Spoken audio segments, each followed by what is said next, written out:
Had the most wicked dream about 2 nights ago. I was in this area. It looked like an abandoned hospital of some sort,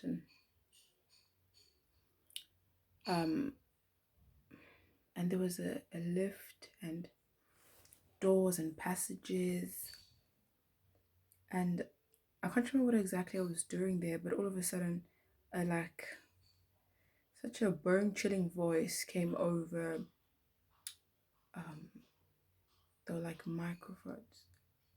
Not microphones. What do you call these things? Intercoms. At the corner of intercoms, and the voices said, like pick a door or something like that, um, like before it's too late. And there was a riddle, and the riddle would, if you answered the riddle, you could somehow figure out which door you had to be at. And before you get to that door, no, when you get to that door, it would say something like, do you belong here? And then you had to say yes and then open the door in order for you to get into the door which would lead to another passage. Now you had to rush through this because if you didn't, machines would come out and they would shoot at you. It was like a Hunger Games kind of thing. um so I remember the first riddle, I didn't get it. There were a couple of people that I knew that were, saved Christians, um were in this place as well. And they somehow had managed to open the lift. Others had managed to open like doors on the far left, and the doors, like a machine sounding voice would like ask them if they belonged there, and they would have to say yes, and then the door would go from red to green, and then they would enter, um, and then they'd run. And then I was slow, and I was with my brother. I remember in the dream I was with my brother, and we were slow to get to a door because I was still trying to figure out like what is going on, right? And then these machines came out, bows and arrows, people, beast-like figures, and they were running towards us and they were like shooting at us. And I was uh trying to dodge these bullets, and I was pulling my brother trying to avoid these bullets. And then finally I was like, oh, okay, let's do this. Let's get into this game because like we're gonna die standing out here. And so then the first round of the bullets and the arrows and all of that came and then went. I don't know how, I don't know where we hid, but like we didn't get shot. Um, and then it would stop for like a couple of seconds, and then the next riddle would come. Um, and then I managed somehow to figure that one out, and then Um, I ran towards I ran towards a door. Okay, I somehow figured the riddle and I guessed it. I was like, okay, it probably leads to, let's go to this door. And then I went to that door, and um I went into that door. Oh, and then the door asked, and then I pulled the door handle, and then the the voice would come out from the door, like right above it, and it would ask, do you belong here?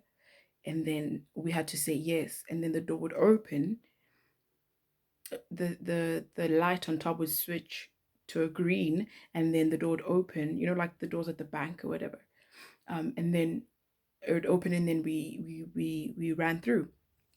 And this captain had this and at behind us, like people were still left behind like we were. And then some were getting shot, they were screaming, crying, there was blood everywhere, we were running. And then it happened a couple of times, and then we found ourselves in one of these um after one of these doors, we found ourselves in like this office block, and there were people inside them, and they were wearing, their normal uniforms. And they most of them were in gray, yeah. Pencil skirts, like, an office job kind of attire, formal wear. And they were sitting in their offices. Um, and we could see them through the glass, and they were like blinds, but we could see through, like they were sitting there scared. And so then we opened one of the doors, the glass doors, and we entered in, and we closed before the next round of ammunition would come. The next round of attacks came. Everyone was scared, and I was like, "What's going on?" But no one was answering me. Like, where are we? Like, what is even happening? Um, and then no one was answering, and there was this woman, this tall woman, tall, skinny, pale woman who was wearing high heels, and she was walking. She was in a skirt. She was like an office attire too, formal wear, and she was walking like so seductively, and she was. And then as she was walking slowly, she was calling out something. She was taunting us. Um, and then she'd be like, "Who wants to come out? Is any one of you gonna come out?" And I could see like on her arm there were like scales, like yeah, like scales. Like she was part snake. Like her eyes were green, but like a wicked green. And there was like scales as of like a green snake over her arm. And so I turned to look, looking at her, and she's like, "Who's coming out?" And no one was coming out, and everyone is scared. And I looked at my brother, and I'm like, "These people are gonna stay here forever.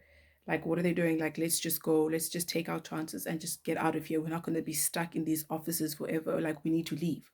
And she was taunting them, like knowing that they were too afraid to go. And so then we got up, and and I was counting down, like I'd somehow figured when the next round of ammunition would come, of attacks would come, and so then I was waiting for that to end. Be no When the next riddle would come. So then I was waiting for the ammunition to stop so that the next riddle would come, and as soon as that came out and they were explaining, we started running. And as we were running, somehow we found a way to this door down a corridor, this heavy door. And then we went through the door and we were outside. And it was dark outside, it was nighttime. Um, and as we were outside, we were like, I don't know if I had figured like we're out, like, okay, like let's just like run away, we're out of this building. But we were standing there and trying to figure like what's the next move, right? We could still hear the intercoms. They were like inside and outside. So we're hearing them and they were still explaining another riddle. And um at that moment when I was thinking, okay, maybe we should leave. Like my brother and I, we should leave. I don't know where we're going because it's dark and there's no houses in sight, but like let's at least run. But instead, they were like, no, it's a recess, right? And so then we stood there as if waiting for the recess to be over when we were already outside, waiting for another riddle to open another door and manage to escape, thinking that the attack would come now from the outside. And that's what they said. But we couldn't see any mechanisms because there was like these technological devices inside that would like uh that where the ammo would come out of, and we didn't see that. But for some reason, then the next riddle when the next riddle came, um there were a couple of us, like three or four of us, and the people started running when they said, okay, now after the riddle was finished and then the ammo was about to come, we're getting a couple of seconds to go and try to open a door.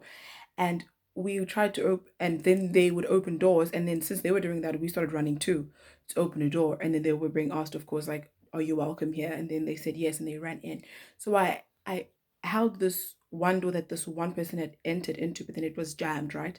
It was trying to open, and it asked like, "Are you welcome here?" And then that's when my mind clicked, like what is welcome where? How am I going back into the line of fire because everyone else is going in, being afraid of the dark, right? And being afraid of the unknown instead of like taking a leap of faith and just like getting out of there.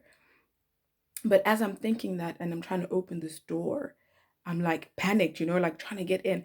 And it says, "Are you welcome here?" And something in my ear just before I woke up, because I was waking up, says, "Yes," like a demonic voice. It says, "Yes."